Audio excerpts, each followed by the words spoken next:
Boy, that's a good license. Yeah. Right. Yeah. Well, I'm going to change the topic of what I was going to speak. Yeah, I don't even know what you're going to say, That's but dangerous. We're living dangerously. Ms. Massie. I do want to associate myself with the remarks that Ms. Kamek made, because we sat down here and realized that we were making the same proposal.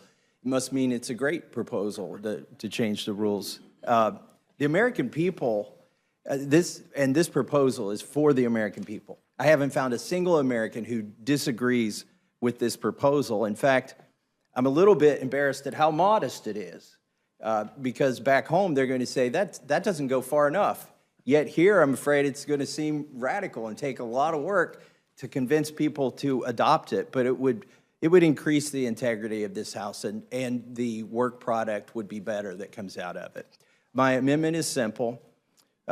We have a lot of rules here, very good rules. I just think we should follow one of these rules more frequently. And so what my amendment would do is require a 2/3 vote of the full House to waive the current 72-hour rule that gives us 72 hours to read the bill. Now, a little bit of history on the 72-hour rule. It used to be a 3-day rule under Republicans. And I would guess a lot of the reasons you were here at 11 o'clock at night is the text of the bill was not available until 11:50 on the first day, but the parliamentarian said that counts as a day in our 3-day rule, and so we could shorten it. And then on the third day, we would vote in the morning, and so you could collapse the 3-day rule into maybe a 30-hour rule. The Democrats, I have to give you credit. Thank you. I will probably never do this again, but you changed it from a 3-day rule, which we cheated on all the time, into a 72-hour rule, which required an honest-to-goodness 3 days, 72 hours between when the text was available and when we voted on it. And I was a little bit incredulous at the time because it seemed like such a good change to me, something that I had advocated for a long time. But it wasn't but a few weeks until that rule got suspended, and then regularly has been suspended for 4 years. And so I think if we put this 2/3 requirement in before suspending that rule, that will help things. The 2/3 requirement on the 72-hour rule would include floor votes on bills that go through regular order, floor votes on bills that bypass committees and go directly to the floor, and conference reports as well.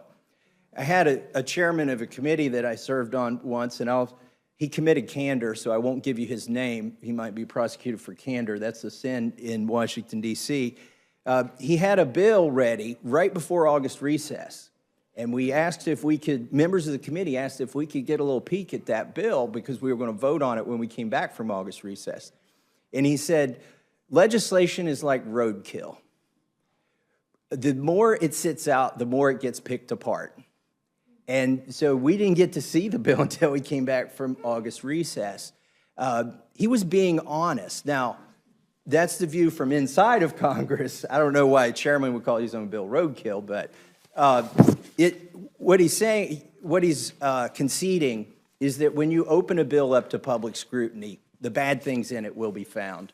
And I'm under no illusion that if you give us 3 months to read a bill, that all of our colleagues will read the bills. I mean, you all are on the Rules Committee. You're probably the most informed of any of the members of Congress because you have to read the bill and know the bill to write the rules for it.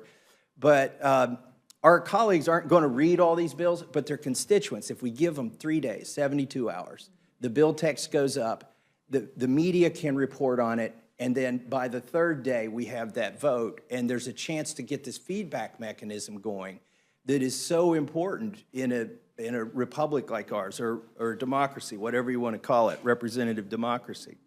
So this is what I'm proposing, and in the spirit of my proposal, I'm giving you a full month to review it before we have to vote on it. And the objections that I expect to encounter will actually be from the majority, regardless of which party is in the majority, because the argument will be from the majority that, oh, you're making us go to the minority side of the aisle. You're making us go over there if we want to pass legislation quickly. And we worked really hard to get the majority and to get this power, and we're not going to give any of it up. But I would suggest to the majority that if we take the high road, America will be better off, the institution will be better off, and we'll produce better legislation, and we can set an example.